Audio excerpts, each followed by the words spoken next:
She had $30,000 in an envelope and a lifetime of apologies in her throat. Maya Chen stood outside the glass tower, looking at her reflection. The woman staring back was solid, strong, taking up space she'd spent 28 years trying to minimize. She tugged her coat tighter, not because it was cold, because tighter meant smaller. Inside that building was James Morrison, CEO, her father's former business partner, the man who owned the debt that had buried her family. Her father had 3 months to pay before the lawyers got involved. He had $12,000 in savings. Maya had scraped together the rest. Loans, sold her car, moved back home. She'd do anything to protect him. She just hadn't expected protecting him would mean walking into a room where she'd be seen. The elevator took 43 seconds. She counted, breathing through each one. The receptionist's eyes flicked up and down. Maya knew that look. Calculating, judging. She'd been weighed and measured her whole life. She never came out ahead. Maya Chen for Mr. Morrison. "You're early." The receptionist's smile was professional, empty.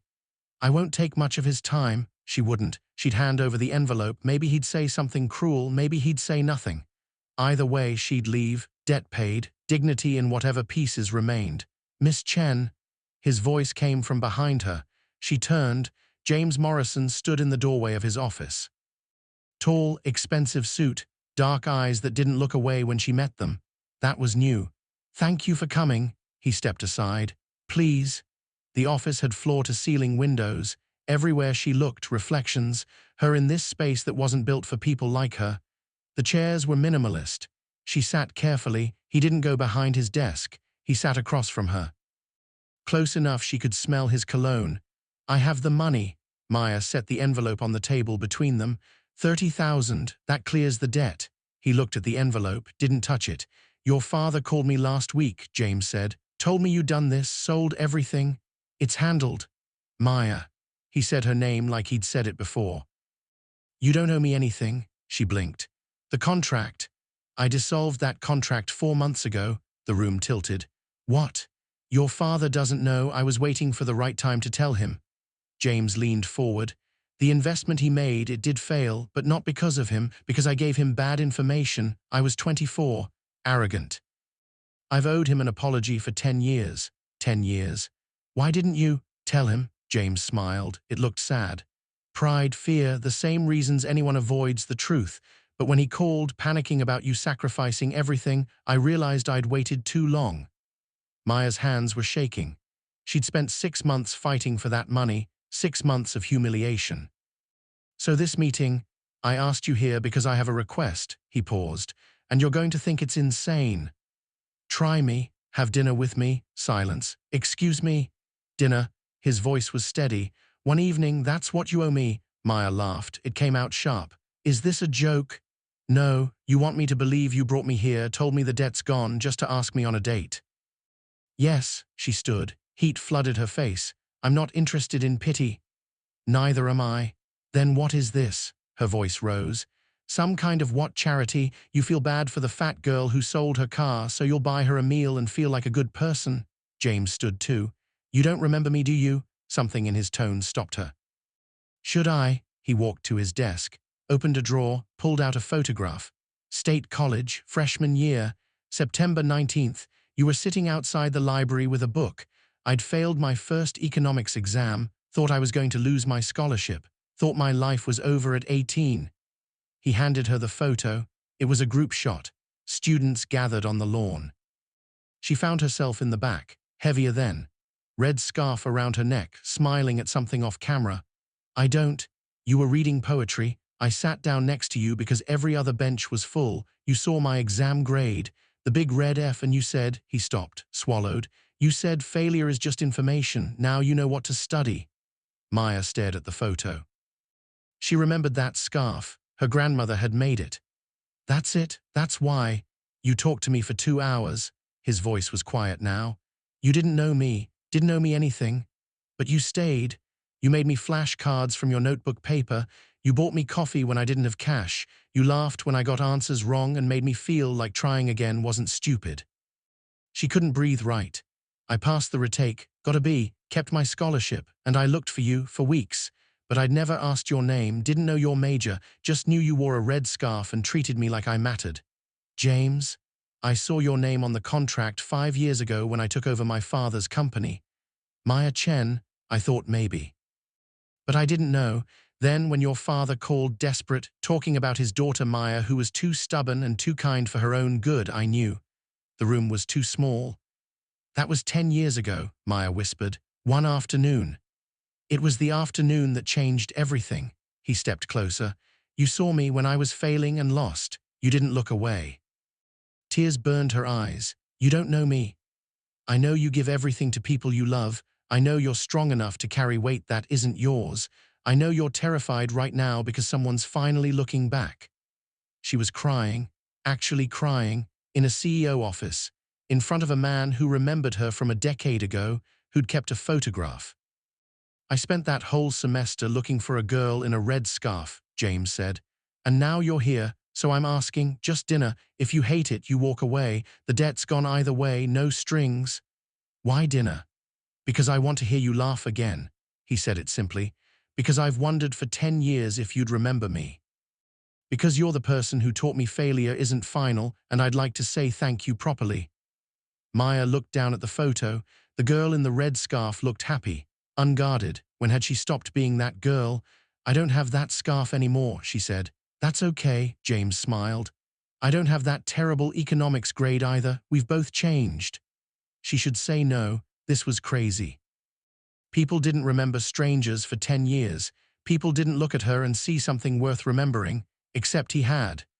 One dinner, she heard herself say. One dinner. And we split the check, he laughed. Deal. They went to a small Italian place, not fancy, the kind where tables were close and noise meant people were happy. He held the door. She walked through without turning sideways. Small thing, but it mattered. He ordered wine, she said water, he switched to water too.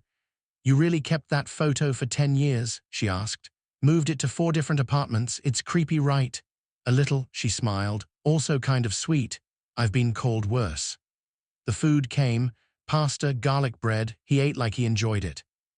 Not performing, she realized she'd been holding her fork wrong. Trying to look smaller, she adjusted, let herself take up space at the table. Can I ask you something?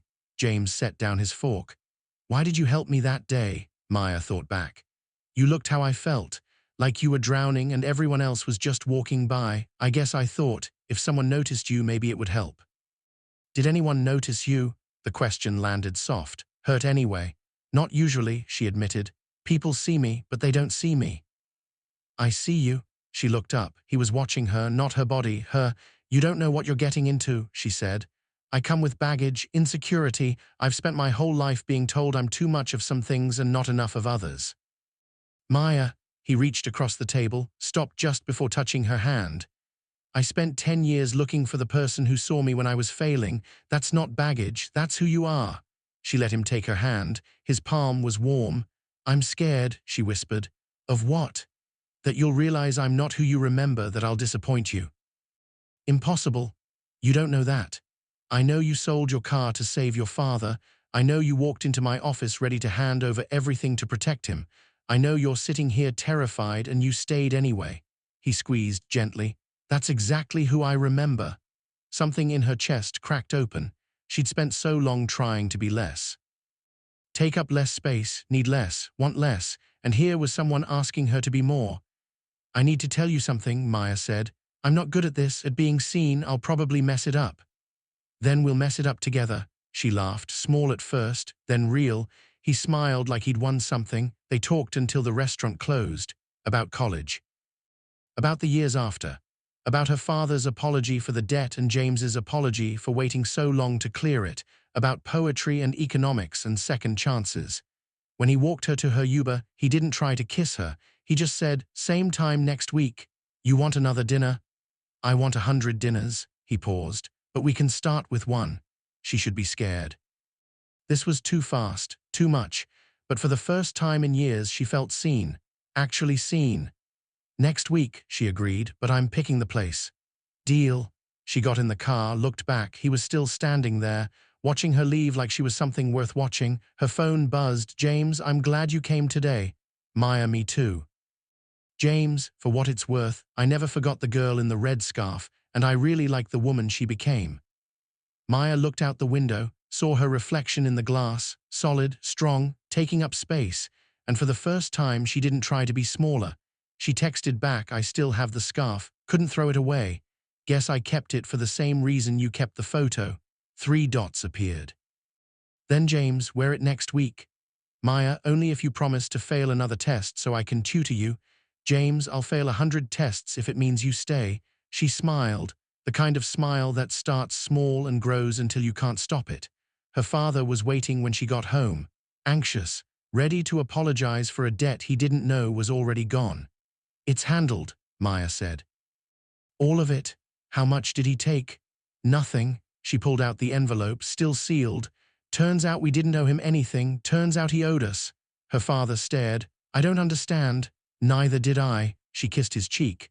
But I'm starting to. That night she pulled the red scarf from the back of her closet. It still smelled like her grandmother's perfume. Like poetry and coffee and afternoons when kindness seemed simple. She'd worn it the day she helped a stranger pass a test. She'd wear it again next week, when she saw him again, because some debts aren't paid with money. Some debts are paid with showing up, with being seen, with letting someone look at you and choose to stay. She folded the scarf carefully. Tomorrow she'd call her father's lawyer. She'd tell him the debt was cleared. She'd start rebuilding. But tonight, she let herself imagine next week. Another dinner, another conversation, another chance to be exactly as much as she was. The girl in the red scarf had saved someone once by seeing him. Now someone was returning the favor, and Maya was finally ready to be seen.